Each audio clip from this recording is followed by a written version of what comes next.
கர்த்தருக்கு சோத்திரம். இன்றைய வேதவசனம் என்னாகமம் 23ஆம் அதிகாரம் 23ஆம் வசனம். யாக்கோபுக்கு விரோதமான மந்திரவாதம் இல்லை, இஸ்ரவேலுக்கு விரோதமான குறி சொல்லுதலும் இல்லை. தேவன் என்னென்ன செய்தார் என்று கொஞ்ச காலத்திலே யாக்கோபையும் இஸ்ரவேலையும் குறித்து சொல்லப்படும்.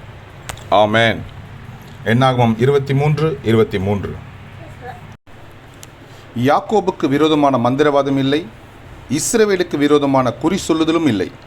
தேவன் என்னென்ன செய்தார் என்று கொஞ்ச காலத்திலே யாக்கோபையும் இஸ்ரவேலையும் குறித்து சொல்லப்படும். ஆமென். என்னாகமம் 23:23. கர்த்தர் உங்களை ஆசீர்வதிப்பாராக, உங்களோடு கூட இருப்பாராக. ஆமென்.